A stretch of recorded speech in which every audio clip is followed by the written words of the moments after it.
Leitura do Evangelho de Jesus escrito por Marcos na versão A Mensagem.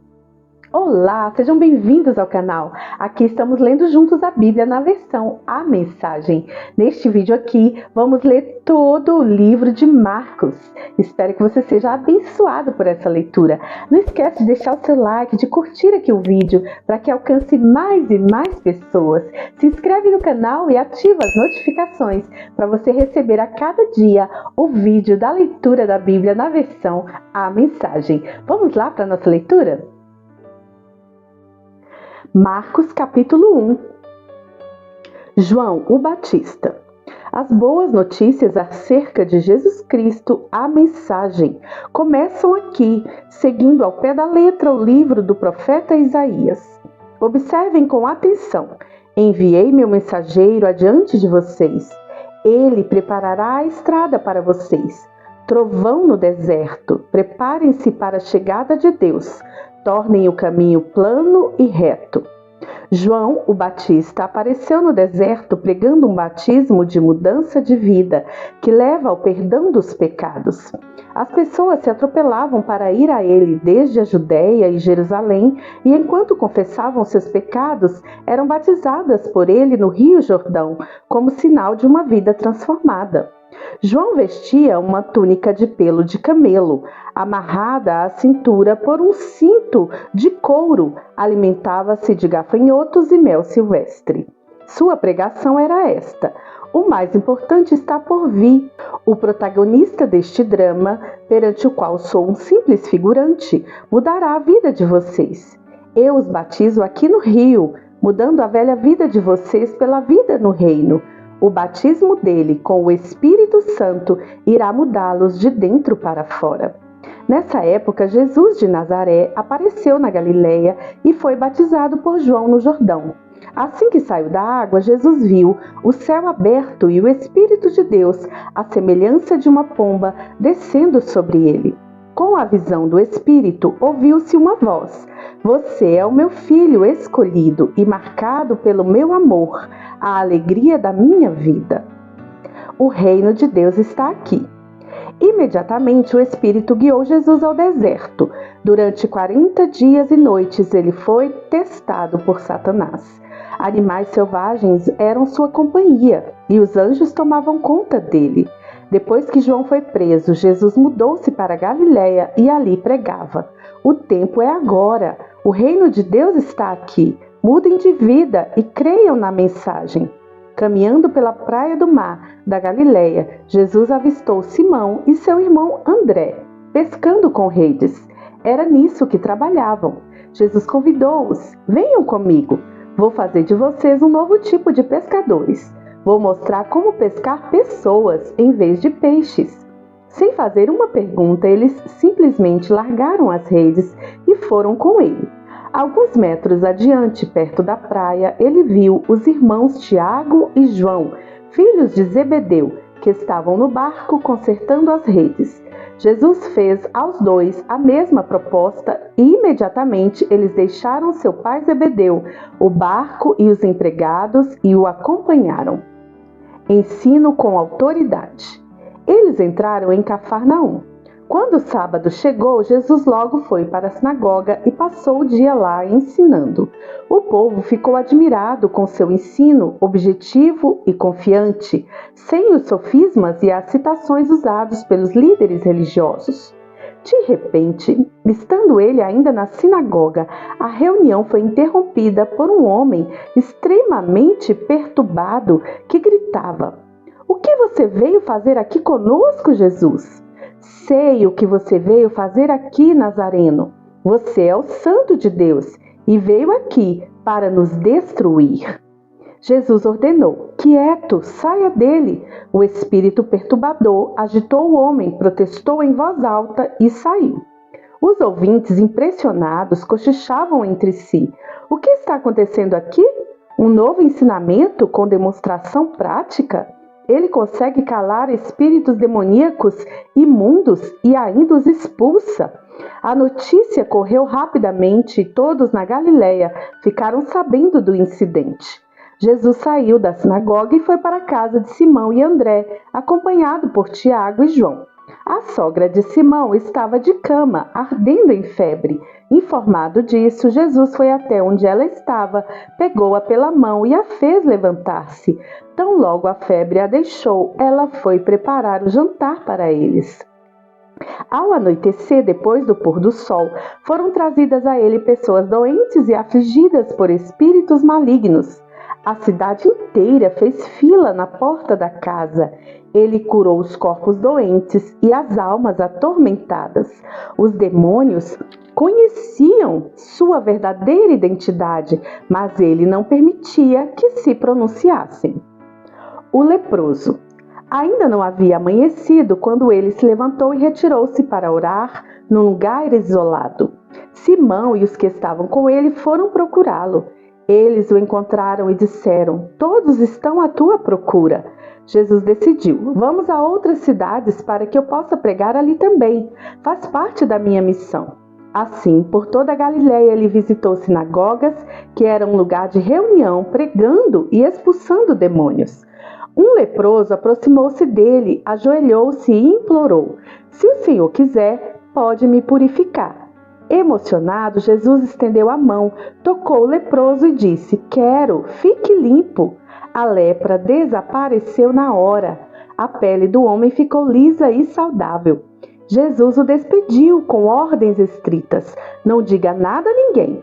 Apenas se apresente ao sacerdote e leve a oferta de purificação, como Moisés prescreveu, para validar a cura diante da comunidade." Mas, assim que se afastou de Jesus, o homem saiu contando a cura que recebera, espalhando a notícia por toda a cidade. Jesus então passou a entrar na cidade de modo mais discreto, pois já não podia fazer isso publicamente. No entanto, ele logo foi encontrado e o povo corria para ele, vindo de todos os lugares. Marcos capítulo 2. A cura do paralítico. Passados alguns dias, Jesus voltou para Cafarnaum e a notícia de que ele havia voltado logo se espalhou. Uma multidão se formou, bloqueando a entrada da casa, de modo que ninguém podia entrar ou sair.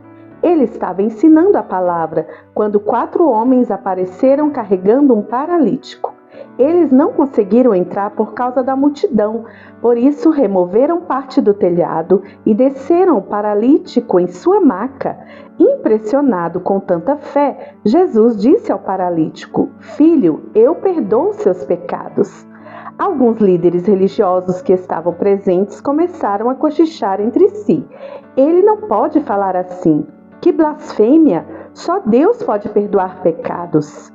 Jesus sabia o que eles estavam pensando e perguntou: "Por que se mostram céticos? O que acham que é mais fácil? Dizer, eu perdoo seus pecados, ou levante-se, pegue sua maca e comece a andar?"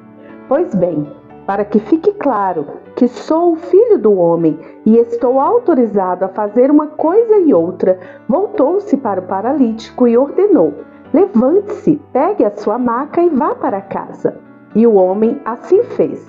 Levantou-se, pegou sua maca e saiu andando diante de todos. Eles esfregaram os olhos, custando a acreditar no que viam, mas então louvaram a Deus. "Nunca vimos nada igual." O cobrador de impostos. Jesus foi uma vez mais caminhar à beira do mar, e de novo uma multidão foi atrás dele para ouvir seu ensino. Caminhando, ele viu Levi, filho de Alfeu, que era cobrador de impostos. Jesus convidou: "Venha comigo." Ele se levantou e passou a segui-lo. Mais tarde, Jesus e os discípulos estavam jantando na casa de Levi, e seus convidados eram pessoas de má reputação. Surpreendentemente, alguns deles se tornaram seguidores de Jesus. Os líderes religiosos e os fariseus, vendo Jesus na companhia daquela gente, foram tomar satisfação com os discípulos. Que exemplo ele está dando, andando com essa gente desonesta e essa ralé? Jesus escutou a crítica e reagiu: "Quem precisa de médico? Quem é saudável ou quem é doente? Estou aqui para dar atenção aos de fora, não para mimar os da casa. que se acham justos? Festejar ou jejuar? Os discípulos de João e os discípulos dos fariseus tinham o costume de jejuar. Por isso, alguns foram perguntar a Jesus: por que os seguidores de João e os fariseus adotam a disciplina do jejum, mas os seus seguidores não? Respondeu Jesus: numa festa de casamento, vocês não economizam no bolo nem no vinho, porque estão festejando. Depois poderão até precisar economizar, mas não durante a festa. Enquanto o noivo e a noiva estão com vocês, é tudo alegria. Depois que os noivos forem embora, o jejum pode começar. Ninguém joga água fria na fogueira enquanto tem gente em volta. Essa é a vinda do reino. Ele continuou: ninguém corta um cachecol de seda para remendar uma roupa velha. Usa-se um remendo que combine. Ninguém guarda vinho em garrafas rachadas. Num sábado, Jesus atravessava uma plantação de cereal. Enquanto caminhavam, os discípulos descascaram algumas espigas. Os fariseus reclamaram com Jesus: seus discípulos estão quebrando as regras do sábado. Jesus reagiu: é mesmo? Vocês nunca leram o que Davi e seus companheiros fizeram quando estavam com fome? Ele entrou no santuário e comeu pão fresco do altar na frente do sacerdote principal, Abiatar. O pão santo que ninguém podia comer senão os sacerdotes, e o repartiu com os companheiros. Jesus acrescentou: o sábado foi feito para o nosso benefício, não somos escravos do sábado. O Filho do Homem não é escravo do sábado, é o Senhor dele. Marcos capítulo 3. Fazendo bem no sábado. Depois disso, ele voltou à sinagoga e estava ali um homem que tinha uma das mãos aleijada. Os fariseus estavam de olho para ver se ele iria curá-lo, quebrando o sábado. Ele disse ao homem da mão aleijada: fique aqui, onde todos possam vê-lo. Então ele perguntou aos presentes: que atitude é coerente com o sábado? Fazer o bem ou o mal? Ajudar as pessoas ou deixá-las sem ajuda? Ninguém disse nada. Ele os encarou um a um, indignado com a religiosidade inflexível deles, e então ordenou ao homem: estenda a mão. Ele a estendeu. Ela ficou perfeita. Os fariseus se retiraram imediatamente, discutindo como unir forças com os partidários de Herodes para acabar com Jesus. Os 12 apóstolos. Jesus partiu com seus discípulos para o mar, só para sair dali, mas uma multidão imensa foi atrás dele. Gente da Galiléia, da Judéia, de Jerusalém, da Idumeia, da região próxima do Jordão e das vizinhanças de Tiro e Sidom. Um mundaréu de gente desejosa de conhecer ao vivo aquele de quem tanto tinham ouvido falar. Ele recomendou aos discípulos que tivessem um barco preparado, assim não seria atropelado pela multidão. Pelo fato de ele haver curado muitas pessoas, todos os que sofriam de algum mal se acotovelavam para chegar o mais perto possível dele e tocá-lo. E no caso dos espíritos malignos, quando o reconheciam, caíam e gritavam: você é o Filho de Deus. Mas Jesus não dava atenção a eles. Fazia-os calar, proibindo-os de dizer em público quem ele era. Ele subiu a uma montanha e convidou alguns para o acompanhar. Foram juntos e ali ele escolheu 12 e os designou apóstolos. Jesus os reuniu para enviá-los a proclamar a palavra. Também lhes daria autoridade para expulsar demônios. Os 12 são Simão. Jesus mais tarde chamou Pedro, que significa rocha. Tiago, filho de Zebedeu. João, irmão de Tiago. Jesus passou a chamar os irmãos Zebedeu. De Boanerges, que significa filhos do trovão.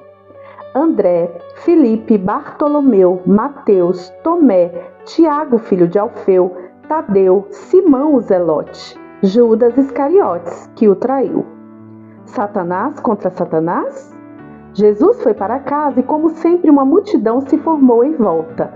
Era tanta gente pedindo ajuda que ele não tinha tempo nem para comer. Alguns parentes, informados da situação, foram tirá-lo de lá até pela força, se necessário. Eles achavam que Jesus estava querendo holofote. Os líderes religiosos de Jerusalém espalharam o boato de que ele estava praticando magia negra, fazendo truques diabólicos para impressionar o povo, mostrando poder espiritual. Jesus contestou a calúnia. Faz sentido um demônio lutar contra outro demônio? Satanás expulsaria o próprio Satanás? Uma família que vive brigando se desintegrará. Se Satanás expulsa Satanás, não irá se destruir? Acham que é possível, em plena luz do dia, entrar na casa de um homem forte e acordado e roubar seus bens sem amarrá-lo primeiro? Amarrem-no e então poderão roubá-lo. Faço aqui uma advertência. Não há nada dito ou feito que não possa ser perdoado. Mas se vocês persistirem nas calúnias contra o Espírito Santo de Deus, estarão deliberadamente rejeitando aquele que perdoa, rompendo relações com aquele que o sustenta. Ele fez essa advertência porque era acusado por eles de ter ligação com o maligno. Mais vale a obediência que laços de sangue. Naquele momento, sua mãe e seus irmãos apareceram.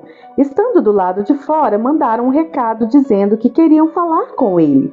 Ele estava cercado pela multidão quando recebeu o recado. Sua mãe e seus irmãos estão lá fora, à sua procura. Jesus respondeu: Quem vocês acham que são minha mãe e meus irmãos? Olhando ao redor para cada um dos que estavam sentados à sua volta, ele declarou: Estão bem aqui na frente de vocês. Estes são minha mãe e meus irmãos. Mais vale a obediência que laços de sangue. Quem faz a vontade de Deus é meu irmão, irmã e mãe. Capítulo 4. A história da semente. Ele voltou a ensinar à beira da praia. A multidão que se formou em torno dele era tão grande que ele entrou num barco perto da praia e assentou-se. Jesus usou o barco como púlpito, enquanto o povo se acotovelava perto da água.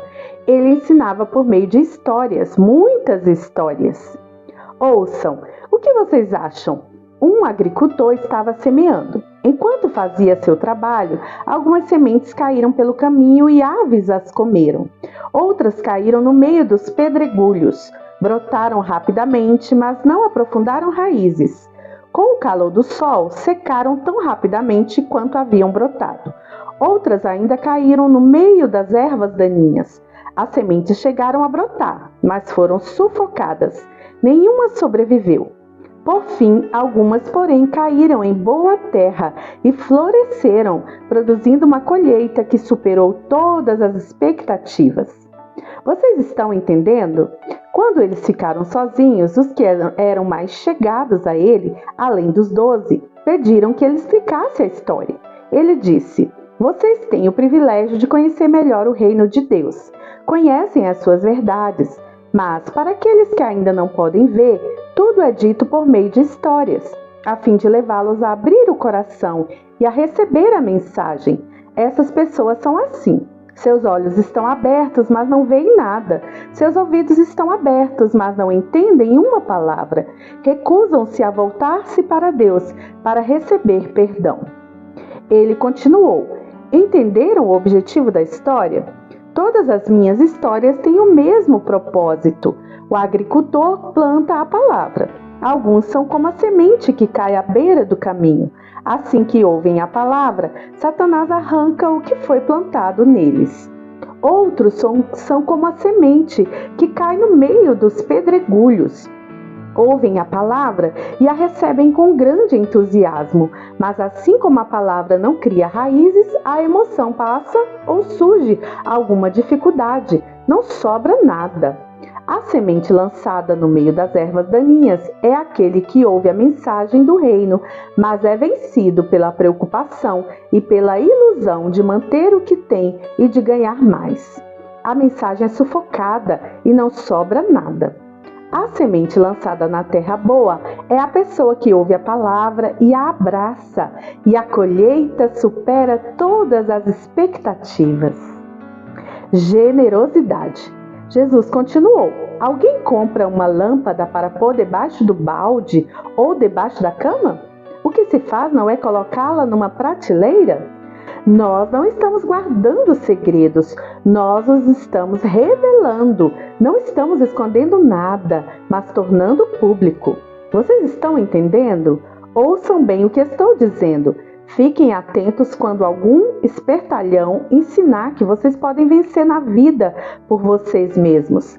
Dar é o caminho, não ganhar. Generosidade produz generosidade. A avareza empobrece. Nunca sem uma história. Então Jesus disse: o reino de Deus é como sementes lançadas num campo por um homem. Ele vai dormir e se esquece do que fez. A semente brota e cresce, mas ele nem imagina como isso ocorre. A terra dá conta de tudo sem a ajuda dele. Primeiro o caule, depois a espiga e por fim o grão. Quando o grão está maduro, ele o colhe. É o tempo da colheita. Como podemos descrever o reino de Deus? Que ilustração podemos usar? É como a semente de mostarda. É uma das menores sementes, mas uma vez plantada, germina e cresce tanto que os pássaros fazem ninhos em seus ramos e abrigam-se à sua sombra. Com outras histórias semelhantes, ele apresentava sua mensagem ao povo, aplicando as histórias à experiência e compreensão deles. Ele sempre contava uma história. Quando estava sozinho com seus discípulos, explicava tudo, desfazendo o emaranhado. Todos os nós eram desatados. O vento virou brisa. Naquele dia, ao cair da tarde, ele decidiu: vamos para o outro lado do mar. Eles entraram no barco em que ele estava. Outros barcos foram atrás deles. De repente, uma tempestade violenta os envolveu. As ondas invadiam a embarcação, ameaçando afundá-la, enquanto Jesus, com a cabeça sobre um travesseiro, dormia na popa do barco. Os discípulos o acordaram, implorando: Mestre, não vais fazer nada? Nós vamos morrer. Jesus acordou e ordenou ao vento que se acalmasse. Ele disse ao mar: Quieto, sossegue. O vento virou brisa e o mar ficou em plena calmaria. Jesus repreendeu os discípulos: Por que tanto medo? Vocês não têm fé? Eles estavam apavorados e confusos. Afinal, quem é este homem?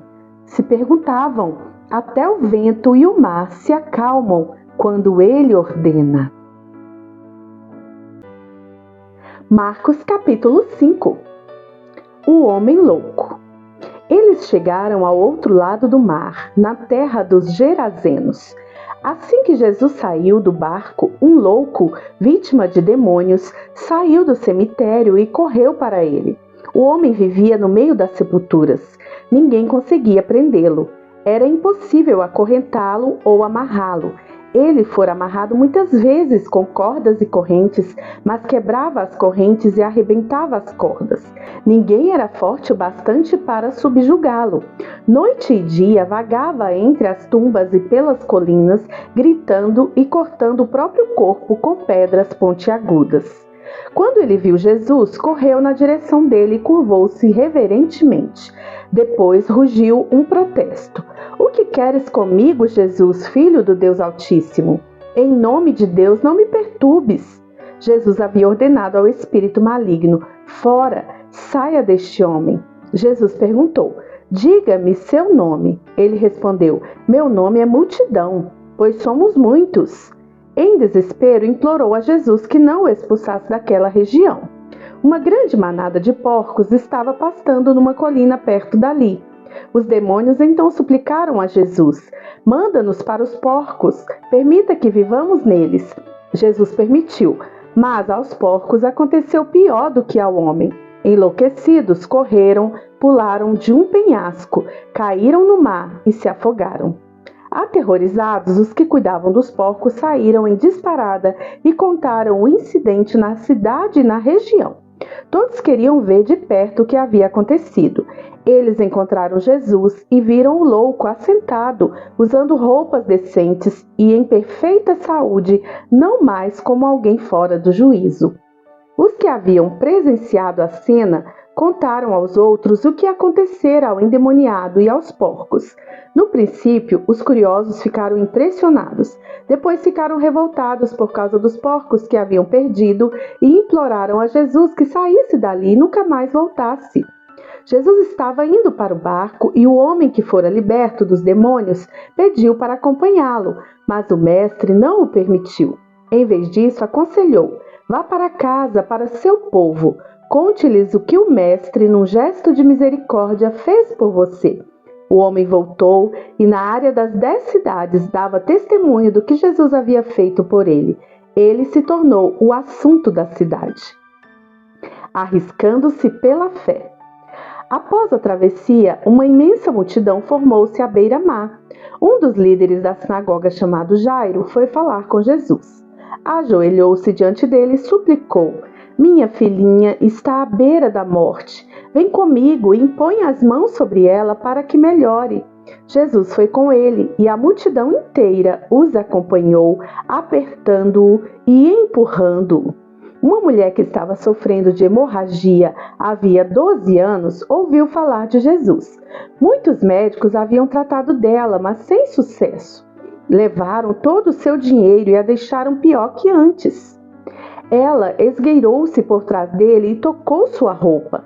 Ela pensava: basta eu tocar em sua roupa para ficar boa. No momento em que o tocou, a hemorragia parou. Ela pôde sentir a mudança. Sabia que estava livre daquele mal. No mesmo instante, Jesus sentiu que dele saíra poder. Voltou-se para a multidão e perguntou: quem tocou minha roupa? Os discípulos disseram: como assim? A multidão empurra e aperta de todo lado e o Senhor quer saber quem o tocou? Mas ele insistiu, olhando ao redor para ver quem o tocara. A mulher, sabendo o que havia acontecido, que o havia tocado, tremendo de medo, ajoelhou-se diante dele e contou toda a história. Jesus lhe disse: filha, você se arriscou por causa da sua fé e agora está curada. Tenha uma vida abençoada, seja curada da sua doença. Enquanto ele ainda falava, algumas pessoas chegaram da casa do líder da sinagoga e informaram: sua filha morreu. Por que continuar incomodando o mestre? Ouvindo o que diziam, Jesus tranquilizou o homem. Não dê atenção a eles, apenas confie em mim. Ele não permitiu que ninguém fosse com ele, exceto Pedro, Tiago e João. Entraram na casa abrindo caminho entre os fofoqueiros, sempre ávidos por uma novidade, e pelos vizinhos que haviam trazido comida. Jesus foi ríspido com eles. Por que todo esse falatório e essa choradeira sem sentido? A criança não está morta, está dormindo. As pessoas na casa zombavam dele, achando que ele não sabia o que estava dizendo. Contudo, Jesus dispensou todos eles, chamou o pai e a mãe da criança e seus companheiros e entrou no quarto da menina. Segurando a mão dela, ordenou: Talita cumi, que significa menina, levante-se. Ela se levantou e começou a andar. A menina tinha 12 anos de idade. Os pais, obviamente, não continham a alegria, mas Jesus deu ordens estritas para que não contassem nada a ninguém e ordenou: deem a ela alguma coisa para comer. Marcos capítulo 6. Apenas um carpinteiro. Quando partiu dali, Jesus voltou para sua cidade. Seus discípulos o acompanharam.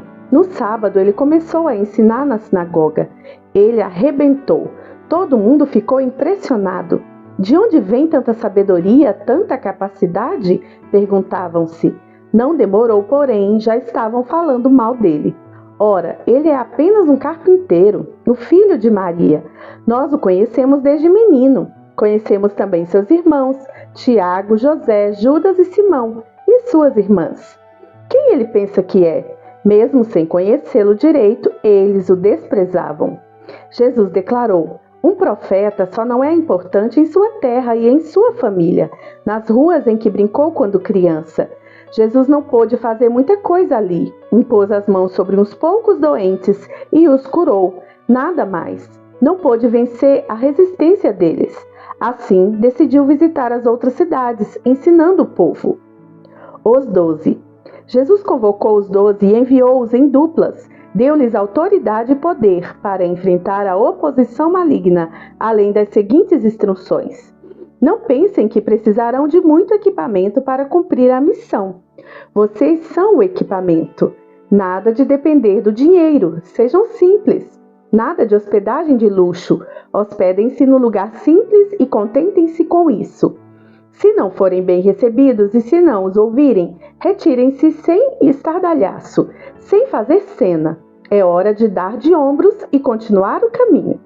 Então eles partiram. Em alegre tom de urgência, anunciaram uma mudança radical de vida. Por onde passaram, expulsaram demônios e levaram saúde aos doentes, ungindo o corpo e curando a alma. A morte de João. Herodes tinha conhecimento de tudo isso, porque o nome de Jesus estava na boca de todo mundo. O rei dizia: esse deve ser João, o Batista, que voltou dos mortos, por isso é capaz de fazer milagres. Outros discordavam: não, é Elias. Outros ainda opinavam: é um profeta, exatamente como os profetas dos tempos antigos. Herodes, porém, insistia: tenho certeza de que é João. Eu o decapitei e agora ele está de volta, vivo. Esse Herodes foi aquele que mandara que João fosse preso e acorrentado por causa de Herodias, mulher de seu irmão Filipe, pois João havia irritado Herodes por denunciar o adultério do rei. Fervendo de raiva, ela queria matá-lo, mas não ousou fazê-lo, porque Herodes respeitava João. Convencido de que ele era um homem santo, o rei dispensava-lhe um tratamento especial. Sempre que o ouvia, sentia-se culpado. Mesmo assim, apreciava a palavra de João. Entretanto, chegou um dia especial, o aniversário de Herodes. Ele convidou toda a elite da Galileia, toda a nobreza. A filha de Herodias entrou no salão do banquete e dançou para os convidados. Ela encantou Herodes e todos os convidados. O rei disse à moça: peça-me qualquer coisa, darei o que você quiser. Entusiasmado, acrescentou: juro que divido meu reino com você se me pedir. Ela foi consultar sua mãe. O que devo pedir? Peça a cabeça de João, o Batista, foi a resposta. Empolgada, ela correu até o rei e pediu: quero a cabeça de João, o Batista, numa bandeja e quero agora. O pedido deixou o rei abalado, mas para não perder o prestígio diante dos convidados, concedeu o que ela desejava. Ordenou que o carrasco fosse à prisão e trouxesse a cabeça de João. Ele cortou a cabeça de João e trouxe-a numa bandeja. Entregou-a à moça, que a levou para sua mãe. Quando os discípulos de João souberam do fato, foram buscar o corpo e lhe deram um sepultamento digno. Comida para 5.000. Os apóstolos voltaram de sua missão e relataram a Jesus tudo o que haviam feito e ensinado. Jesus disse: venham, vamos parar e descansar um pouco. Era tanta gente indo e vindo que eles não tinham tempo nem para comer. Eles entraram no barco e foram para um lugar mais tranquilo. Entretanto, alguém os viu partindo e a notícia se espalhou. Muita gente saiu correndo das cidades vizinhas e chegou ao lugar de destino antes deles.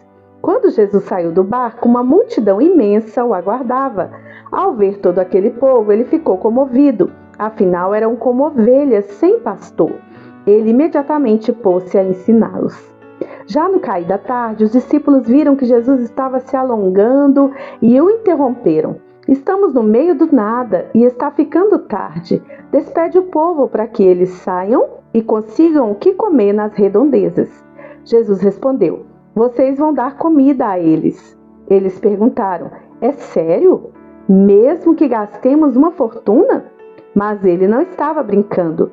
Quantos pães vocês têm? Verifiquem.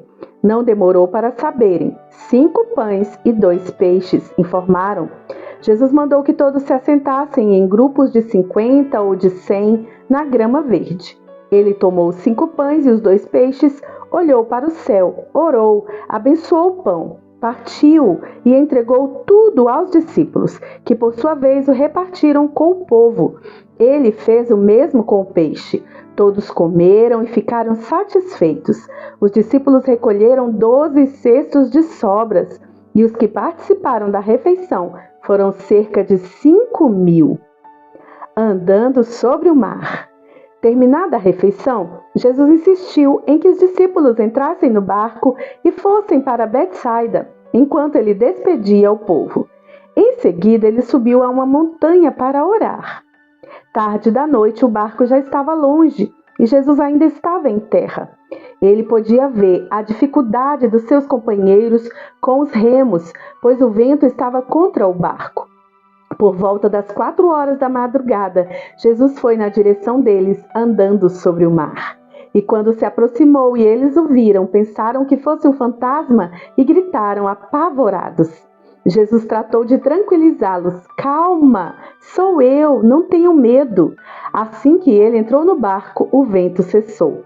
Eles ficaram perplexos, coçando a cabeça e tentando entender tudo o que havia acontecido.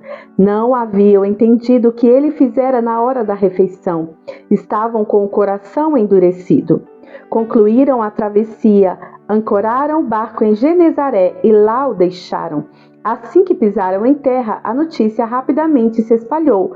O povo correu até onde eles estavam, trazendo doentes em macas. Para onde quer que ele fosse, aldeia, cidade ou rota de comércio, os doentes eram levados até um local público. Eles imploravam que Jesus lhes permitisse tocar, pelo menos na orla de sua roupa, e todos que a tocavam eram curados. Marcos capítulo 7. A verdadeira contaminação. Os fariseus e alguns líderes religiosos, vindos de Jerusalém, reuniram-se à volta dele para reclamar que os discípulos dele eram negligentes com as purificações rituais antes das refeições. Os fariseus e judeus em geral jamais participariam de uma refeição sem primeiro proceder ao ritual da lavagem das mãos, principalmente se tivessem chegado da feira, para não mencionar como limpavam canecas, panelas e outras vasilhas. Os fariseus e os líderes religiosos perguntaram: por que seus discípulos desrespeitam as leis, fazendo as refeições sem lavar as mãos? Jesus reagiu: Isaías estava certo a respeito de enganadores como vocês. Ele acertou em cheio. Esse povo faz um grande show, dizendo as coisas certas, mas o coração deles não está nem aí para o que dizem.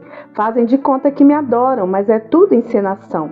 Eles me usam apenas como desculpa para ensinar o que se adapta ao seu gosto, alterando o mandamento de Deus e sempre adotando modismos. Ele continuou: que conveniente, não? Vocês se livram do mandamento de Deus para seguir os modismos religiosos sem serem incomodados. Moisés disse claramente: respeitem seu pai e sua mãe. Disse também: quem desrespeitar o pai ou a mãe será morto. Mas vocês driblam o mandamento, alegando que é perfeitamente aceitável dizer ao pai ou à mãe: vou ofertar a Deus a ajuda financeira que eu deveria dar a vocês. Assim vocês se livram da obrigação que têm para com os pais. Vocês anulam a palavra de Deus e a trocam por suas próprias regras. Vocês são especialistas nesse tipo de coisa. Dirigindo-se à multidão, ele acrescentou: ouçam agora, todos vocês, prestem bastante atenção. Não é o que vocês comem que contamina a vida, é o que sai de vocês. Essa é a verdadeira contaminação. Ele voltou para casa depois de falar à multidão e seus discípulos disseram: não entendemos, o Senhor poderia nos explicar? Jesus respondeu: vocês também? Será que não entendem? Não sabem que o que se come não pode contaminar ninguém? Pois o que se come não vai para o coração, mas para o estômago, é digerido e depois é eliminado. Com isso, Jesus desafiou as minuciosas leis dietéticas dos judeus, afirmando que todos os alimentos podem ser comidos. Ele continuou: o que contamina é o que sai da pessoa. É do coração que vomitamos maus pensamentos, obscenidade, imoralidade, roubo, assassinato, adultério, cobiça, depravação, engano, bebedice, olhar maldoso, calúnia, arrogância, insensatez. Essa é a verdadeira contaminação. Dali Jesus partiu e foi para os arredores de Tiro. Entrou numa casa para não ser encontrado, mas a notícia de sua chegada se espalhou. Ele estava dentro de casa quando uma mulher, cuja filha era perturbada por um espírito maligno, ficou sabendo da sua presença ali. Ela se ajoelhou aos seus pés, implorando ajuda.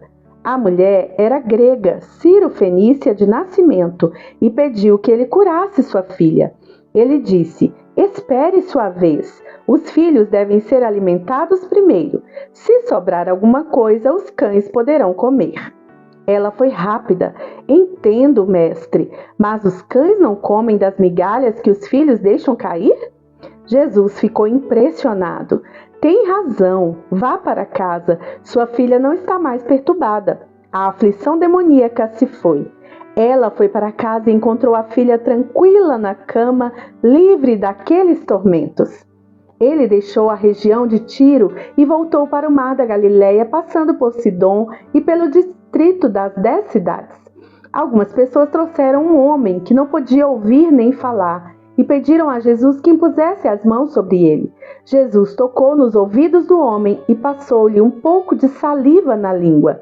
Então orou, suspirou profundamente e ordenou: Efatá, abra-se. E assim aconteceu. O homem ouvia e falava perfeitamente. Jesus ordenou que mantivessem o fato em segredo, mas eles, entusiasmados, não paravam de falar no assunto. Diziam: ele faz tudo muito bem, faz até o surdo ouvir e o mudo falar. Marcos capítulo 8. Comida para 4.000. Foi na mesma ocasião que Jesus outra vez se viu diante de uma multidão faminta. Ele chamou seus discípulos e disse: estou com o coração partido por causa desta gente. Há 3 dias estão comigo e não tenho o que comer. Não posso mandá-los embora com fome. Vão acabar desmaiando no caminho. Alguns vieram de muito longe. Os discípulos perguntaram: mas onde vamos encontrar comida suficiente para todos neste lugar deserto? Jesus perguntou: quantos pães vocês têm? 7 pães, informaram. Jesus então mandou que o povo se assentasse. Depois de ter dado graças, tomou os 7 pães, partiu-os e entregou-os aos discípulos para que os repartissem com o povo. Havia também alguns peixes. Ele abençoou os peixes e ordenou aos discípulos que os repartissem de igual modo. Todos comeram à vontade e foram necessários 7 grandes cestos para recolher as sobras. E os que participaram da refeição foram cerca de 4.000. Depois de despedir a multidão, Jesus entrou no barco com os discípulos e foram para Dalmanuta. Quando chegaram, os fariseus vieram pressioná-lo para que ele desse uma prova de quem era. Desafiado, Jesus perguntou: por que esta geração pede um sinal milagroso como garantia? A verdade é que vocês não terão sinal nenhum. O fermento do mal. Dali ele voltou para o barco e dirigiu-se para o outro lado do mar. Os discípulos, porém, esqueceram-se de levar pão, exceto por um pedaço. Aproveitando a oportunidade, Jesus aconselhou-os: fiquem de olho no fermento dos fariseus e dos partidários de Herodes.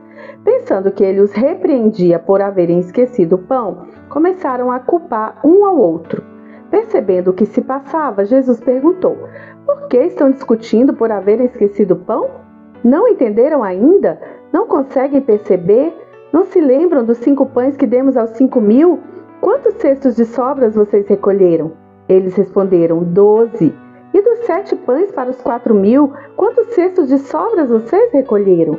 7. Ele perguntou: ainda não entendem? Ao chegarem eles a Betsaida, algumas pessoas trouxeram um cego e pediram a Jesus que o tocasse. Tomando-o pela mão, ele o levou para fora da cidade. Passou saliva nos olhos do homem, impôs as mãos sobre ele e perguntou: consegue ver alguma coisa? Ele olhou para cima e disse: vejo homens, só que eles parecem árvores andando. Jesus voltou a impor as mãos sobre ele. Dessa vez o homem percebeu que havia recuperado completamente a visão. Agora via tudo com perfeição. Jesus mandou-o para casa, advertindo: não entre na cidade. O Messias. Jesus e seus discípulos visitaram as cidades ao redor de Cesareia de Filipe.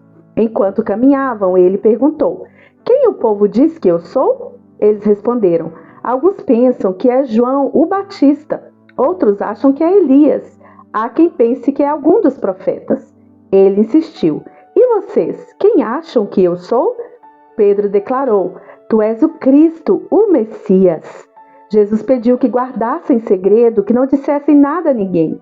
Em seguida, resolveu explicar algumas coisas. É necessário que o Filho do Homem seja maltratado, levado a julgamento e declarado culpado pelos líderes do povo, sacerdotes e líderes religiosos, que seja morto e 3 dias depois ressuscite. Ele falava de modo simples e claro, para que todos entendessem. Pedro, porém, protestou, segurando-lhe o braço. Vendo que os discípulos hesitavam em aceitar os fatos, Jesus repreendeu Pedro. Pedro, saia do meu caminho, fora, Satanás! Você não tem ideia de como Deus trabalha. Reunindo uma multidão e seus discípulos, Jesus disse: Quem quiser seguir-me tem de aceitar minha liderança. Quem está na garupa não pega na rédea. Eu estou no comando. Não fujam do sofrimento. Abracem-no, sigam-me e mostrarei a vocês como agir. Autoajuda não é ajuda. O autossacrifício é o caminho, o meu caminho para ser realmente salvo. Qual é a vantagem de conquistar tudo o que se deseja e perder a si mesmo? O que vocês teriam para dar em troca da própria alma? Se vocês têm vergonha de mim ou do meu caminho por causa dos seus amigos inconstantes e sem futuro, saibam que irão enfrentar uma vergonha muito maior na presença do Filho do Homem quando ele voltar, envolto pela glória de Deus, seu Pai, com um exército de anjos.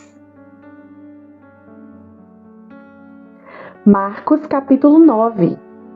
Então ele foi para casa dizendo: Não é sonho, alguns de vocês aqui verão tudo isso acontecer, o reino de Deus chegando com força total. Numa nuvem brilhante. 6 dias depois, 3 dos discípulos viram isso acontecer. Jesus levou Pedro, Tiago e João a um alto monte. Ali sua aparência mudou diante deles. Suas roupas brilhavam intensamente, de uma brancura tal que ninguém seria capaz de produzir. De repente, eles perceberam que Elias e Moisés estavam ali também, conversando com Jesus. Então Pedro interrompeu a conversa. Rabi, que grande momento! Que tal se construíssemos 3 memoriais aqui na montanha? Um para o Senhor, um para Moisés e um para Elias. Ele falava sem pensar, apavorado e maravilhado com o que via. Naquele instante, uma nuvem brilhante os envolveu e da nuvem ouviu-se uma voz: Este é meu filho, marcado pelo meu amor. Ouçam-no. No minuto seguinte, os discípulos olharam ao redor, esfregando os olhos. Não estavam vendo mais ninguém, a não ser Jesus. Enquanto desciam a montanha, Jesus os fez prometer que guardariam o segredo. Não digam nada a ninguém sobre o que viram, até que o Filho do Homem levante-se dos mortos. Mas eles ficaram imaginando o que significaria levantar-se dos mortos. Eles fizeram uma pergunta: por que os líderes religiosos dizem que Elias tem de vir primeiro?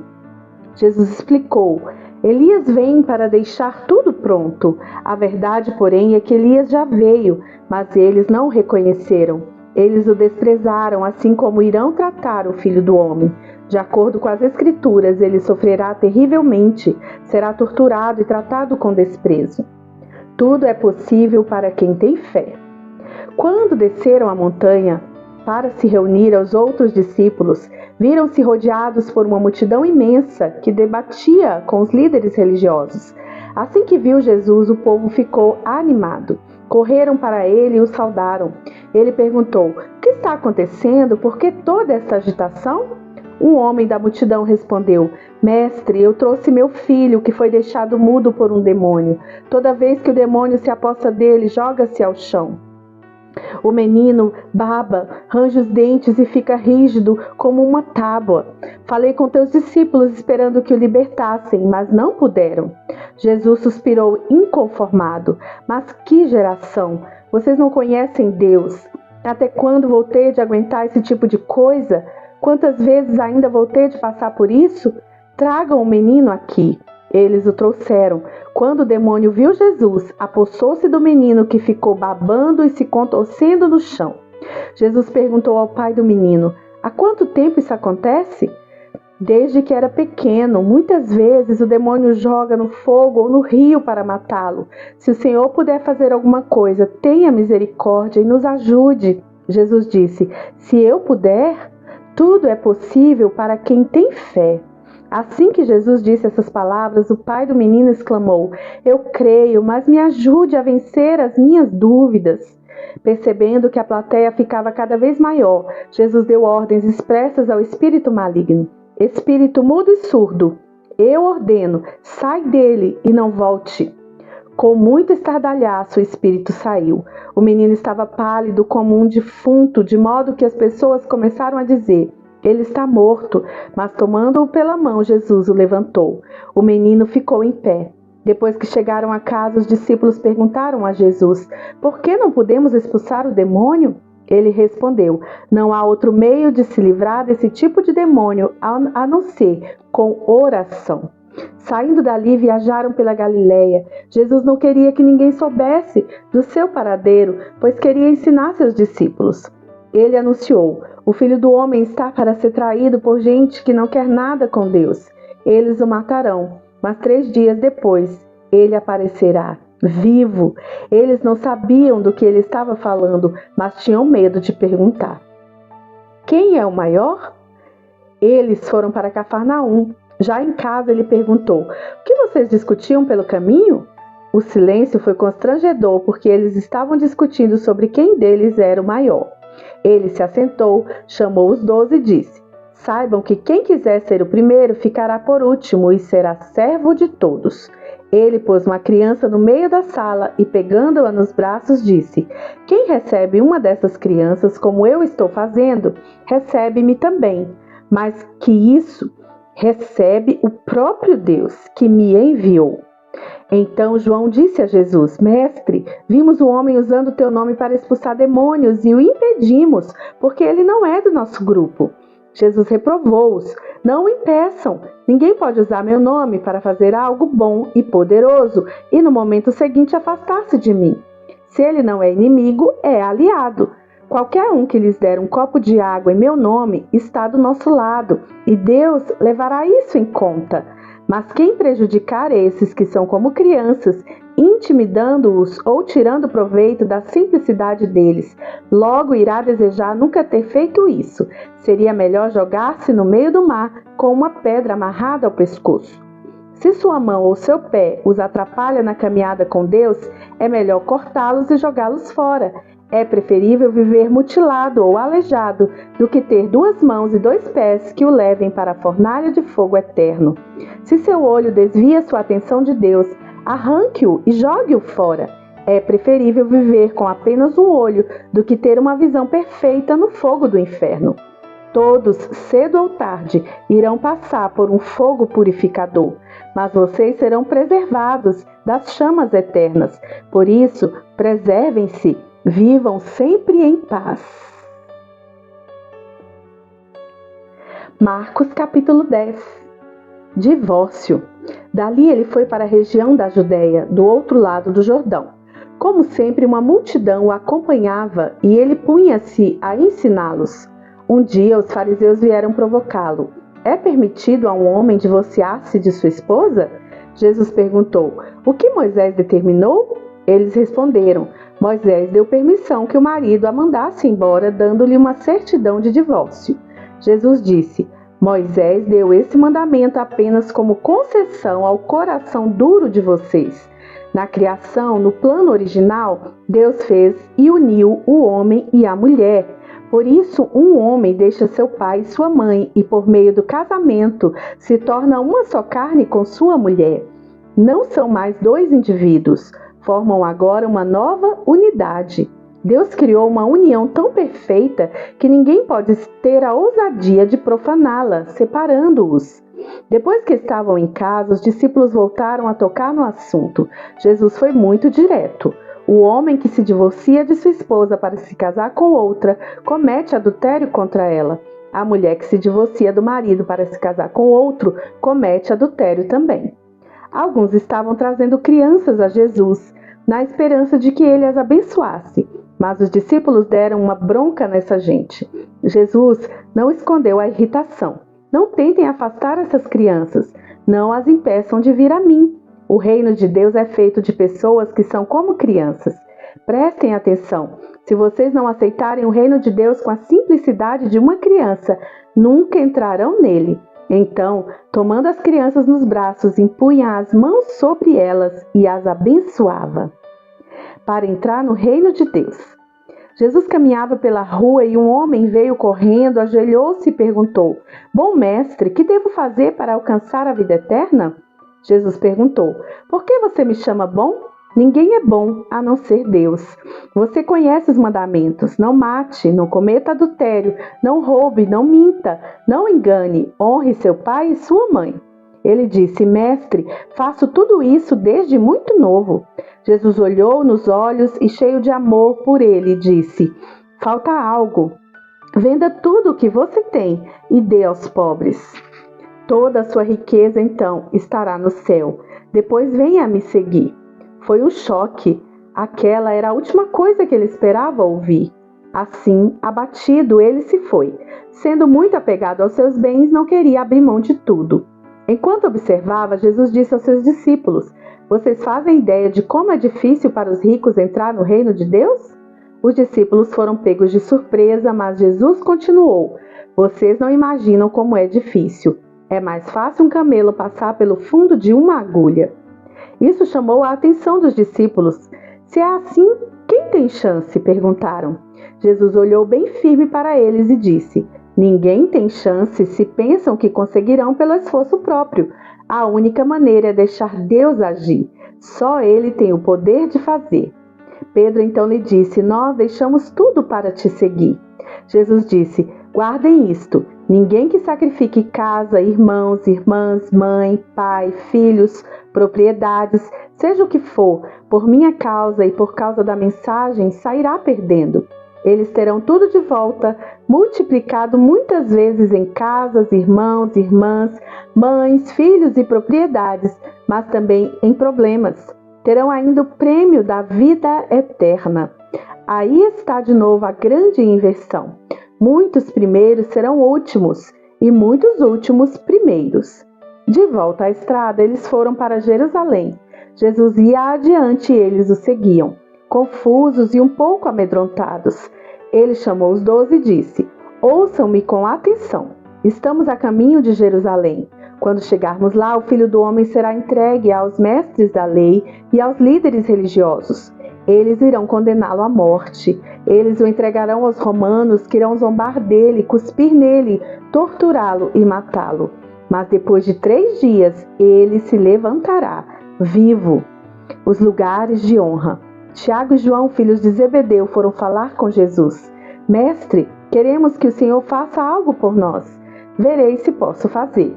Eles pediram: Permite que tenhamos os lugares de maior honra na tua glória, um à tua direita e outro à esquerda. Jesus disse: Vocês não fazem ideia do que estão pedindo. Vocês são capazes de beber do cálice que estou para beber e de receber o batismo que estou para receber? Sem dúvida, disseram eles. Por que não? Jesus disse: Pensem nisto. Vocês vão mesmo beber o cálice que eu bebo e ser batizados com o meu batismo.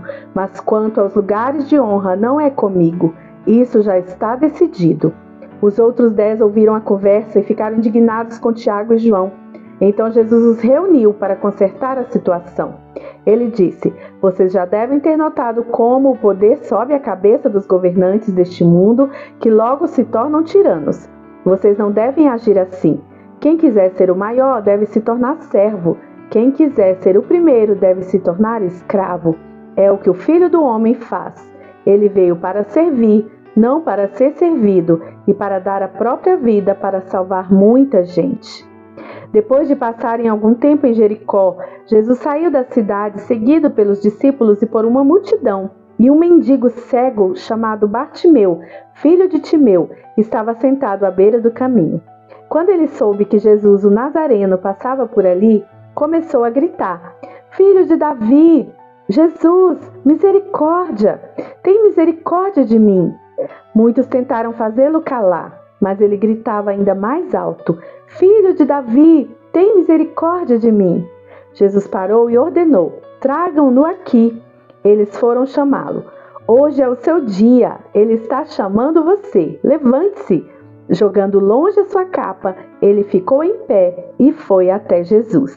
Jesus perguntou: que você quer de mim? O cego respondeu: Senhor, eu quero ver. Siga seu caminho, sua fé salvou e curou você, disse Jesus. No mesmo instante, ele recuperou a visão e seguia Jesus estrada afora. Marcos capítulo 11. Entrando em Jerusalém montado no jumentinho. Quando se aproximaram de Jerusalém, à altura de Betfagé e Betânia, perto do Monte das Oliveiras, Jesus enviou 2 discípulos com estas instruções: Vão à aldeia que está adiante. Ali encontrarão um jumentinho amarrado. Ele nunca foi montado. Desamarrem-no e tragam-no aqui. Se alguém perguntar o que vocês estão fazendo, digam: o Senhor precisa dele, mas vai devolvê-lo. Eles foram e encontraram um jumentinho numa rua, amarrado a um portão. Eles o desamarraram, mas alguns dos que estavam ali perguntaram: por que estão desamarrando o jumentinho? Os discípulos responderam exatamente como Jesus os instruíra, e não foram mais incomodados. Assim levaram o jumentinho e puseram suas capas sobre ele, e Jesus o montou. Muitos estendiam seus mantos pela estrada, dando a Jesus uma recepção de rei. Alguns lançavam seus mantos na rua, outros espalhavam ramos que haviam cortado nos campos. Havia muita gente por todo lado gritando: Hosana, bendito é o que vem em nome de Deus. Bendito o reino do nosso pai Davi, que está chegando. Hosana nos altos céus. Ele entrou em Jerusalém e foi para o templo. Parou ali para observar o movimento, mas como era tarde, voltou para Betânia com os 12. A figueira amaldiçoada. No dia seguinte, depois que saíram de Betânia, ele sentiu fome. No caminho avistou uma frondosa figueira. Aproximou-se dela para encontrar figos, mas não achou nada além de folhas. Não era época de figos. Ele disse à árvore: nunca mais alguém comerá dos seus frutos. E os discípulos ouviram. Chegando a Jerusalém, entraram no templo e Jesus começou a expulsar todos os que faziam comércio ali. Ele derrubou as mesas dos agiotas e as bancas dos vendedores de pombas. Também não permitiu que ninguém mais passasse carregando cestos pelo recinto sagrado. Ele explicou suas ações com o seguinte texto: minha casa foi designada casa de oração para as nações, mas vocês a transformaram em ponto de encontro de ladrões. Ao tomar conhecimento desses fatos, os principais sacerdotes e os líderes religiosos decidiram que era hora de se livrar dele. Estavam em pânico porque o povo se mostrava encantado com os seus ensinamentos. À noite, Jesus e seus discípulos deixaram a cidade. Pela manhã, andando pela estrada, eles viram a figueira. Estava seca até a raiz. Lembrando-se de que acontecera no dia anterior, Pedro disse: Mestre, olha, a figueira que amaldiçoaste ficou seca. Jesus foi direto. Assumam de fato seu compromisso com Deus e nada será difícil para vocês. Aquela montanha, por exemplo, basta ordenar sem dúvida ou hesitação: pule no mar, e ela obedecerá. Absolutamente tudo, do pedido menor ao maior, que vocês incluírem na oração, será atendido se vocês de fato confiarem em Deus. E quando orarem, lembre-se de que não se trata apenas de pedir. Se vocês têm algo contra alguém, perdoem. Só então o Pai Celestial de vocês perdoará os seus pecados. As credenciais de Jesus. De volta a Jerusalém, eles caminhavam pelo templo. Então os principais sacerdotes, os líderes religiosos e os líderes do povo exigiam: mostre-nos suas credenciais. Quem deu a você autoridade para falar e agir desse modo? Jesus respondeu: primeiro respondam a uma pergunta. Se a responderem, também responderei a sua. No caso do batismo de João, quem o autorizou? Deus ou os homens? Digam-me. Eles ficaram numa situação difícil e sabiam disso. Confusos, cochichavam entre si. Se dissermos Deus, ele vai perguntar por que não acreditamos nele. Se dissermos os homens, estamos em apuros, porque o povo tinha João na conta de profeta. Decidiram então dar a vitória a Jesus dessa vez. Não sabemos, responderam. Jesus concluiu: então, também não vou responder à pergunta de vocês. Marcos capítulo 12. A história da vinha. Em seguida, Jesus começou a lhes contar algumas histórias. Um homem plantou uma vinha, cercou-a, fez um tanque de espremer uvas, construiu uma torre de vigilância, arrendou-a aos lavradores e saiu em viagem. Quando chegou a época da colheita, ele enviou um empregado para receber sua parte nos lucros. No entanto, os lavradores o agarraram, espancaram e mandaram embora de mãos vazias. Ele mandou outro empregado que também foi agredido e humilhado. Depois enviou outro que foi assassinado. O mesmo aconteceu com muitos outros. Uns foram agredidos, outros assassinados. Restava apenas um que podia ser enviado, seu filho amado. Já quase sem esperanças, decidiu enviar o próprio filho, pensando: meu filho eles vão respeitar. Mas os lavradores perceberam a oportunidade, esfregaram as mãos cheias de cobiça e disseram: este é o herdeiro, vamos matá-lo e ficar com a vinha. Então o agarraram e mataram e depois jogaram o corpo fora da vinha. O que vocês acham que o proprietário da vinha irá fazer? Isso mesmo, vai se livrar dessa gente. Depois arrendará a vinha a outros, e vocês podem confirmar nas Escrituras. A pedra que os pedreiros rejeitaram é agora a principal. Isso é obra de Deus. Nós esfregamos os olhos, custando a crer nisso. Percebendo que o recado era para eles, os líderes religiosos quiseram prendê-lo na hora. Mas como estavam receosos da opinião pública, acharam melhor recuar. Por isso saíram dali tão rápido quanto puderam, pagando impostos a César. Os mesmos líderes enviaram alguns fariseus e partidários de Herodes, certos de que iriam incriminá-lo. Eles disseram: mestre, conhecemos a sua integridade, sabemos que o Senhor não se importa com a opinião popular, não explora seus discípulos e ensina o caminho de Deus com muito zelo. Diga-nos com toda a honestidade, é correto pagar imposto a César? Jesus percebeu de imediato a malandragem e disse: qual a razão desse joguinho? Por que tentam me pegar com essas armadilhas? Vocês têm uma moeda? Deixe-me vê-la. Eles lhe entregaram uma moeda. Quem é este que aparece na moeda? Que nome está gravado nela? César, disseram. Jesus concluiu: deem a César o que lhe pertence e deem a Deus o que lhe é devido. Eles ficaram de boca aberta, sem saber o que responder. Casamento e ressurreição. Alguns saduceus, o grupo que nega a ressurreição, perguntaram a Jesus: mestre, Moisés escreveu que se um homem morre sem filhos, o irmão dele é obrigado a se casar com a viúva e ter filhos com ela. Pois bem, havia 7 irmãos. O primeiro casou-se e morreu sem filhos. O segundo casou-se com a viúva. Ele morreu, mas também não teve filhos. O mesmo aconteceu com o terceiro. De fato, os 7 se casaram com ela, mas nada de filhos. Por fim, a mulher morreu. A pergunta é esta: na ressurreição, de quem ela será a esposa? Afinal, ela foi casada com cada um deles. Jesus respondeu: vocês estão raciocinando errado, e vou dizer por quê. Primeiro, não conhecem as Escrituras. Segundo, não sabem como Deus atua. Depois da ressurreição, o casamento já não mais existirá. Assim como os anjos, toda a nossa atenção estará em Deus. Com respeito à ressurreição dos mortos, vocês nunca leram as Escrituras? Vejam que Deus, de dentro da sarça, disse a Moisés: eu sou, não eu era, o Deus de Abraão, o Deus de Isaque e o Deus de Jacó.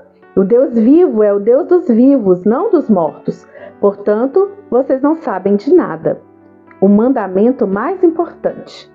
Um dos líderes religiosos, depois de acompanhar os debates e perceber como Jesus era incisivo em suas respostas, fez uma pergunta: qual é o mais importante de todos os mandamentos?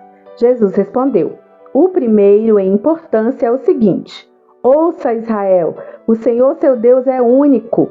Ame o Senhor seu Deus com toda a paixão, toda a fé, toda a inteligência e todas as forças. E o segundo é: ame o próximo como a você mesmo. Não há nenhum outro mandamento que se compare a esses. Um líder religioso disse: que resposta maravilhosa, mestre! Tão lúcida e precisa. Deus é único e não há outro. Devemos amá-lo com toda a paixão, inteligência e forças e amar ao próximo como a nós mesmos. Isso é melhor que qualquer oferta ou sacrifício. Quando Jesus percebeu como aquele homem era sábio, comentou: "Você está quase lá, quase no reino de Deus." A partir daquele momento, ninguém mais ousou fazer perguntas a Jesus. Enquanto ensinava no templo, Jesus perguntou: "Como podem os líderes religiosos ensinar que o Messias é filho de Davi, quando todos sabemos que Davi, inspirado pelo Espírito Santo, disse: Deus disse ao meu Senhor: assente-se aqui ao meu lado direito, até que eu faça dos seus inimigos um descanso para os pés."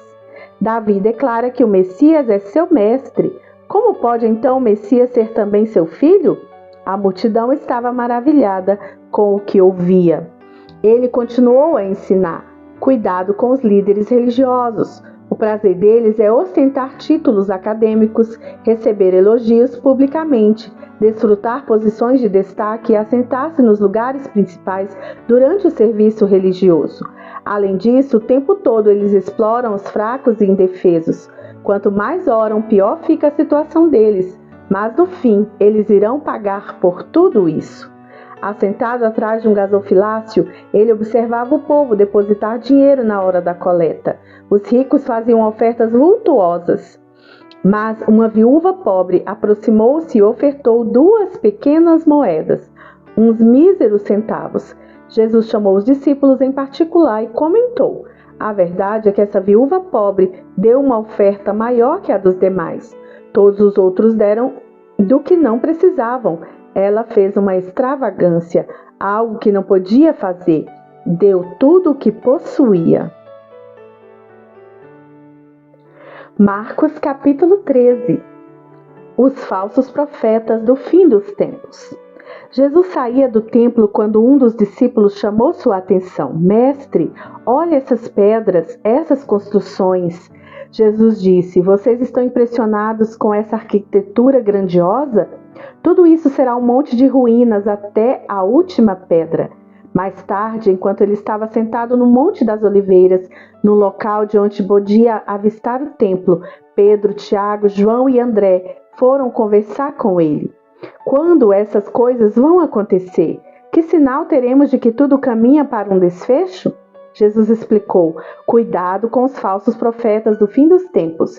Muitos líderes com identidade falsa alegarão: 'Eu sou o Messias.' Eles vão enganar muita gente. Quando ouvirem falar de guerras e ameaças de guerra, não entrem em pânico. Serão notícias comuns, não um sinal do fim. Haverá cada vez mais guerras entre as nações e conflitos entre os líderes. Em vários lugares haverá terremotos e fome, mas tudo isso é nada comparado com o que está por vir. Fiquem atentos, pois vocês serão levados aos tribunais e tudo irá de mal a pior.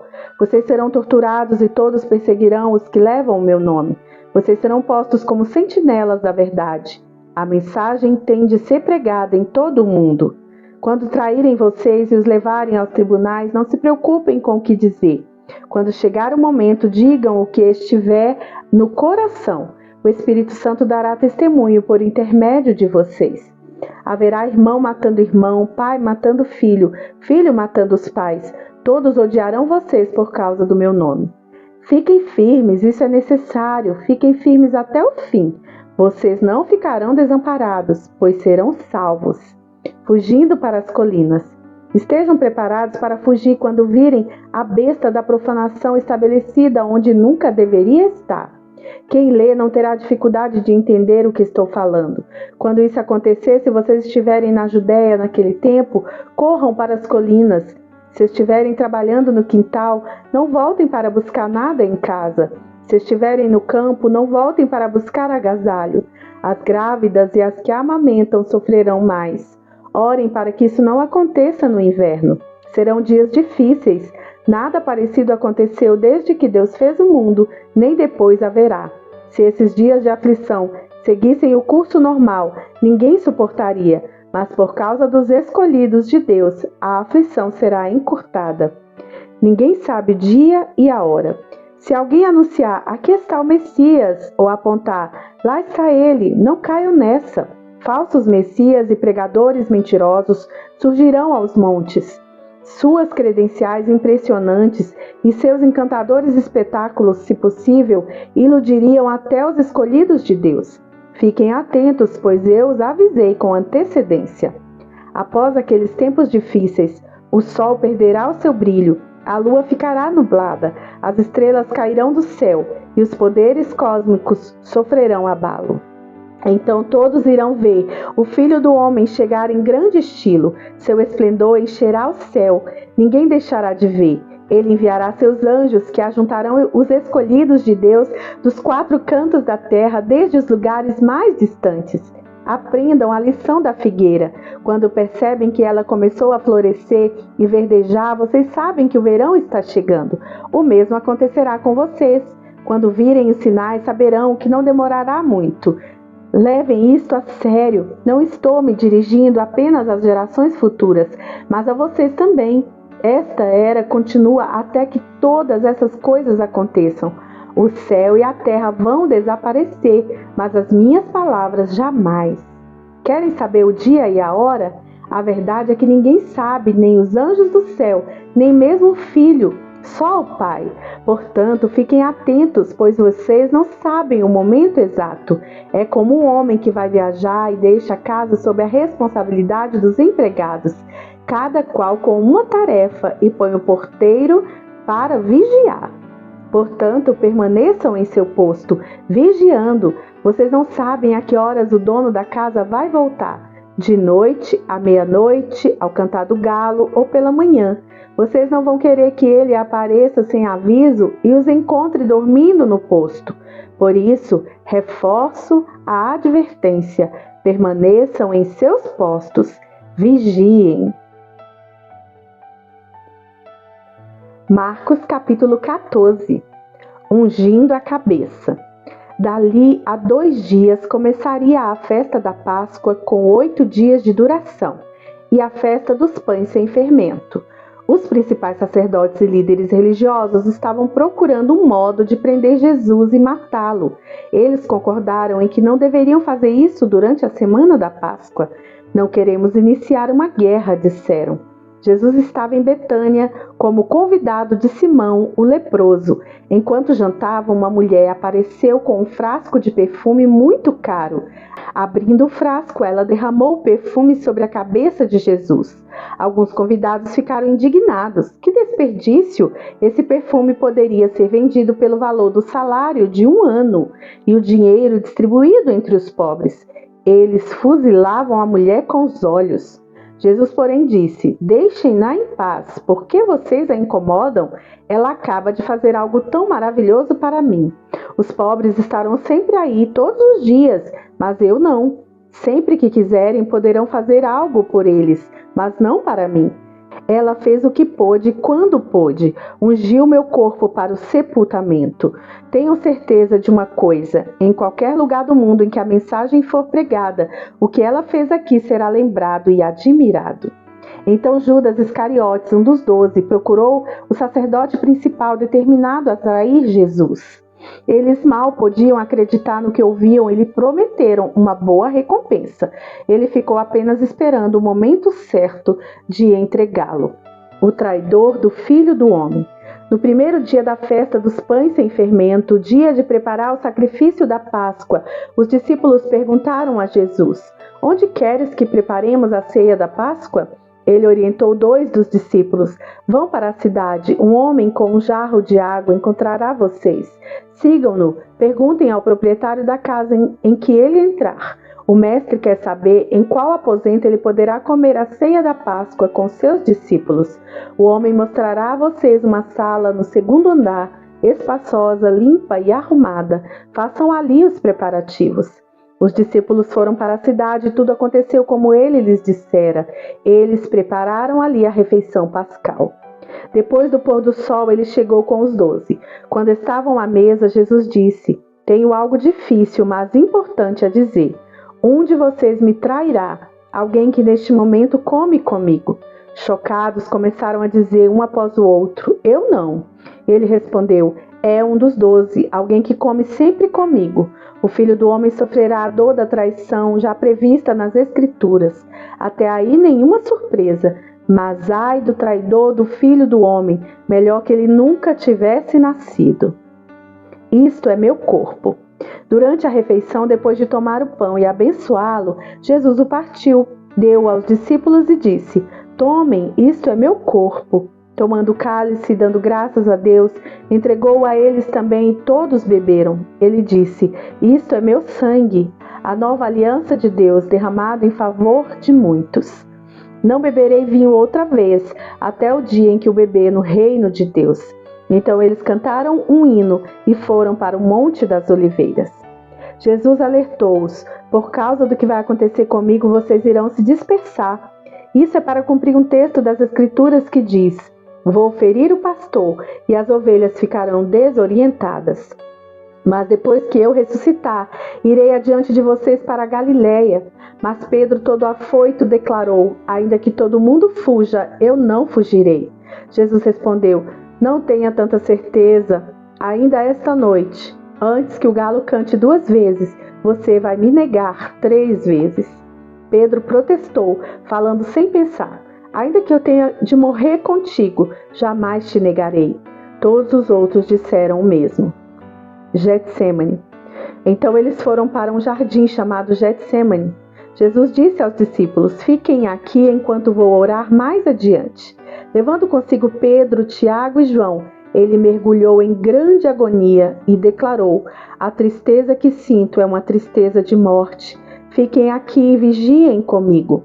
Indo um pouco mais adiante, prostrou-se no chão e orou: Paizinho, Pai, tu podes me livrar. Afasta este cálice de mim, mas por favor, não seja o que eu quero, mas sim o que tu queres. Quando voltou aos discípulos, encontrou os 3 dormindo e disse a Pedro: Simão, você veio para dormir? Não pode aguentar nem 1 hora? Fiquem atentos, orem sempre para que não caiam em tentação, antes mesmo de perceber o perigo. Uma parte de você está disposta a fazer qualquer coisa por Deus, mas a outra parte simplesmente não reage. Depois disso, voltou ao seu lugar e fez a mesma oração. Retornando mais uma vez, ele os encontrou dormindo. Eles simplesmente não conseguiam manter os olhos abertos e não tinham nem como se desculpar. Ele voltou pela 3ª vez e disse: vocês vão dormir a noite toda? Minha hora chegou. O Filho do Homem está prestes a ser traído e entregue nas mãos dos pecadores. Levantem-se, vamos, o traidor chegou. Um bando de maus elementos. Ele mal acabou de falar e Judas, do grupo dos 12, apareceu acompanhado por um bando de maus elementos enviados pelos principais sacerdotes, líderes religiosos e demais líderes. Eles traziam espadas e paus. O traidor havia combinado um sinal com eles: aquele a quem eu beijar é o procurado. Prendam-no, não o deixem fugir. Ele foi direto a Jesus e o beijou, dizendo: Mestre. Os homens então o prenderam com muita brutalidade, mas um dos que estavam com Jesus desembainhou a espada e atacou o servo do sacerdote principal, cortando-lhe a orelha. Mas Jesus reagiu: o que é isto? Vieram me buscar com espadas e paus como se eu fosse um bandido perigoso? Dia após dia estive ensinando no templo e vocês nunca moveram um dedo contra mim. Vocês acabam de confirmar os escritos proféticos. Nessa hora, todos os discípulos já haviam fugido. Um homem seguia o grupo de longe. Tudo que ele trazia sobre o corpo era um lençol. Alguns daqueles homens tentaram agarrá-lo, mas ele escapou. Fugiu nu, deixando o lençol para trás. Condenado à morte. O grupo que prendeu Jesus levou ao sacerdote principal, que estava reunido com os principais sacerdotes, líderes do povo e líderes religiosos. Pedro os seguira a uma distância segura. Quando chegaram ao pátio do sacerdote principal, ele se misturou com os servos e foi se aquecer perto da fogueira. Os principais sacerdotes, conspirando com o concílio judaico, tentavam achar acusações contra Jesus para condená-lo à morte. Não encontraram nada. Muitos davam falso testemunho, mas um depoimento contradizia o outro. Alguns homens apareceram com esta história: nós o ouvimos dizer: vou derrubar o templo construído com tanto esforço, e em 3 dias construirei outro, sem ao menos erguer a mão. Mesmo assim, não havia plena concordância entre os relatos. Nesse momento, o sacerdote principal levantou-se e perguntou a Jesus: "O que você tem a dizer dessa acusação?" Jesus não deu resposta. O sacerdote principal insistiu, mudando a pergunta: "Você é o Messias, o Filho do Deus bendito?" Jesus foi direto: "Sim, eu sou, e você mesmo verá. O Filho do Homem assentado à direita do Todo-Poderoso, vindo nas nuvens do céu." Nessa hora, o sacerdote principal perdeu a compostura. Rasgando a própria roupa, gritou: "Ouviram isso? Acham que precisamos de mais testemunhas? Vocês testemunharam a blasfêmia. Vão deixar que isso fique assim?" Por unanimidade, eles o condenaram e foi sentença de morte. Alguns começaram a cuspir nele, vendaram-lhe os olhos e batiam nele, provocando: "Quem bateu em você? Profetize!" Os guardas levaram-no dali, sem interromper o espancamento. Pedro nega Jesus. Enquanto isso, Pedro estava no pátio. E aconteceu que uma das empregadas do sacerdote principal, vendo Pedro se aquecer ali, olhou para ele e disse: "Você estava com Jesus, o Nazareno." Mas ele negou: "Não sei do que você está falando." Quando ele passou pelo pórtico, um galo cantou. A moça apontava para ele e dizia aos que estavam por ali: "Ele é um deles, tenho certeza." E Pedro negou mais uma vez. Pouco depois, as pessoas ali começaram a insistir: "Você tem de ser um deles, está na cara que você é galileu." Então Pedro ficou muito nervoso e jurou: "Nunca vi esse homem de quem vocês estão falando." Na mesma hora, o galo cantou pela segunda vez.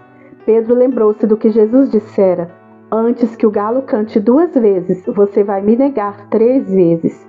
Sem se conter, desabou a chorar. Marcos capítulo 15. Perante Pilatos. À primeira luz do dia, os principais sacerdotes, os mestres da lei e os líderes religiosos convocaram uma sessão com todo o concílio judaico. Eles amarraram Jesus com cuidado e foram levá-lo a Pilatos. Pilatos perguntou: "Você é o rei dos judeus?" Jesus respondeu: "Se você diz." Os principais sacerdotes derramaram diante do governador um dilúvio de acusações. Pilatos insistiu: "Você não vai responder nada? São muitas acusações." Mesmo assim, ele ficou em silêncio. Pilatos ficou impressionado. Havia o costume de se libertar um prisioneiro na festa, qualquer um que o povo pedisse. Na ocasião, havia outro prisioneiro chamado Barrabás, preso com revoltosos que haviam cometido assassinato num levante contra Roma. A multidão logo iria apresentar seu pedido e Pilatos se antecipou a eles: "Vocês querem que eu liberte o rei dos judeus?" O governador sabia que fora por pura inveja que os sacerdotes haviam entregado Jesus.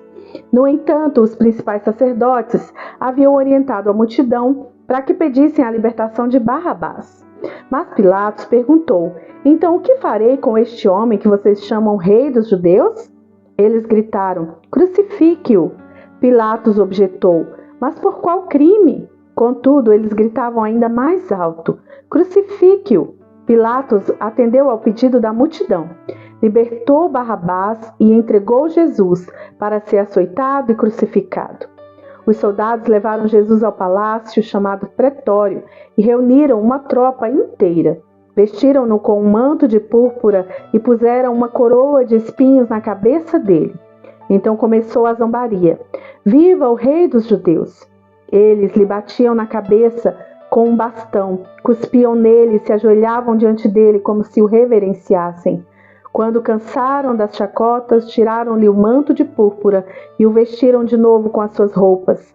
Então o levaram para crucificá-lo. A crucificação. Um homem estava passando de volta do trabalho, Simão de Cirene, pai de Alexandre e Rufo. Eles o obrigaram a carregar a cruz de Jesus. Os soldados levaram Jesus ao Gólgota, que significa colina da caveira. Ofereceram-lhe vinho misturado com mirra para aliviar a dor, mas ele não aceitou. Então o pregaram na cruz. Depois fizeram um sorteio para ver quem ficaria com suas roupas. Jesus foi crucificado às 9 horas da manhã. A acusação "O Rei dos Judeus" foi escrita numa placa. Com ele crucificaram 2 criminosos, um à direita e outro à esquerda. Os que passavam caçoavam, sacudindo a cabeça e ironizando. Você alegou que poderia destruir o templo e reconstruí-lo em 3 dias. Mostre agora seu poder. Salve-se! Se você é mesmo o Filho de Deus, desça da cruz. Os principais sacerdotes e os líderes religiosos também estavam ali, misturados ao povo, divertindo-se e zombando de Jesus. Ele salvou os outros, mas não pode se salvar. Ele é mesmo o Messias, o Rei de Israel? Então desça da cruz e todos nós acreditaremos em você. Até os que estavam crucificados com ele participavam da zombaria. Então, do meio-dia às 3 da tarde, toda a terra ficou na escuridão. Cerca das 3 horas da tarde, Jesus gritou bem alto: Eloi, Eloi, lama sabachthani, que quer dizer: meu Deus, por que me abandonaste? Alguns dos que viram aquilo ouviram e disseram: ele está chamando Elias. Um deles correu, pegou uma esponja mergulhada em vinagre, ergueu-a numa haste e deu de beber a Jesus e disse: vamos ver se Elias vem para tirá-lo daí. E depois de um grito de dor, Jesus deu seu último suspiro. Naquele instante, a cortina do templo rasgou-se ao meio, de alto a baixo. Quando o capitão da guarda viu que Jesus já não respirava mais, exclamou: ele era o Filho de Deus. Levado para o túmulo. Algumas mulheres observavam à distância, entre elas Maria Madalena, Maria, mãe do jovem Tiago e de José, e Salomé. Quando Jesus estava na Galiléia, elas o seguiam e serviam e tinham vindo com ele para Jerusalém. Mais tarde, sendo o dia da preparação, isto é, a véspera do sábado, apareceu José de Arimateia, membro respeitado do concílio judaico. Ele aguardava com expectativa a vinda do reino de Deus. Enchendo-se de coragem, procurou Pilatos e pediu o corpo de Jesus. Pilatos duvidou que ele tivesse morrido tão rapidamente e mandou o capitão verificar se Jesus estava de fato morto. Com a garantia do capitão, ele entregou o corpo a José. José havia comprado um lençol de linho, depois envolveu o corpo e o depositou no túmulo que havia escavado na rocha. Pôs uma grande pedra na entrada. Maria Madalena e Maria, mãe de José, observaram o sepultamento. Marcos capítulo 16. A ressurreição. Passado o sábado, Maria Madalena, Maria, mãe de Tiago e Salomé trouxeram especiarias para embalsamar Jesus. Na manhã de domingo, assim que o sol raiou, elas foram ao túmulo. Estavam preocupadas e diziam umas às outras: quem irá rolar a pedra do túmulo para nós? Ao chegar, elas descobriram que a pedra já havia sido rolada. Era uma pedra muito grande. Elas se aproximaram e viram um jovem vestido de branco assentado à direita. Ficaram muito assustadas. Então ele lhes disse: não tenham medo, sei que vocês procuram Jesus, o Nazareno, aquele que foi crucificado. Ele ressuscitou, não está mais aqui. Vejam vocês mesmas que o lugar está vazio. Agora podem ir. Digam aos discípulos dele e a Pedro que ele vai adiante de vocês para a Galiléia. Vocês o verão lá, exatamente como ele disse. Elas saíram o mais rápido que puderam, nervosas e ainda um tanto atordoadas. Amedrontadas, não disseram nada a ninguém. Depois de ressuscitar, Jesus apareceu bem cedo, na manhã de domingo, para Maria Madalena, a quem havia libertado de 7 demônios. Ela procurou os antigos companheiros na fé, chorando, e deu a notícia a eles. Quando ouviram que ele estava vivo e que ela o tinha visto, não acreditaram nela. Mais tarde, ele apareceu de forma diferente a 2 deles que caminhavam pelo campo. Eles voltaram e contaram aos demais, mas estes também não acreditaram no relato. Depois disso, quando os 11 estavam jantando, ele apareceu e os repreendeu severamente pela incredulidade, pois se recusavam a acreditar nos que o tinham visto ressuscitado. Então ele ordenou: saiam pelo mundo, vão a toda parte e anunciem a mensagem com as boas notícias de Deus para todos. Quem crê e for batizado está salvo, quem se recusar a crer está condenado. Estes são alguns dos sinais que acompanharão os que crerem. Eles vão expulsar demônios em meu nome, falar em novas línguas, pegarem serpentes e até beber veneno sem que nada lhes aconteça. Também vão impor as mãos sobre os enfermos e curá-los. Então o Senhor Jesus, depois de orientá-los, foi elevado ao céu e assentou-se ao lado de Deus, no lugar da mais alta honra. Os discípulos saíram por toda parte pregando, e o Senhor trabalhava com eles, confirmando a mensagem com provas inquestionáveis. Concluímos aqui a leitura do Evangelho de Jesus, escrito por Marcos. Lemos na versão da Bíblia a mensagem. Com certeza você foi abençoado e edificado. Então curte esse vídeo, compartilha com outras pessoas para que também sejam abençoadas. Se inscreve no canal e ativa as notificações para você não perder nenhum vídeo com a leitura de cada capítulo da Bíblia na versão a mensagem. Aqui na descrição também tem outros links muito interessantes e importantes para abençoar a sua vida. Confere lá e que Deus abençoe você e sua família. E até o próximo vídeo.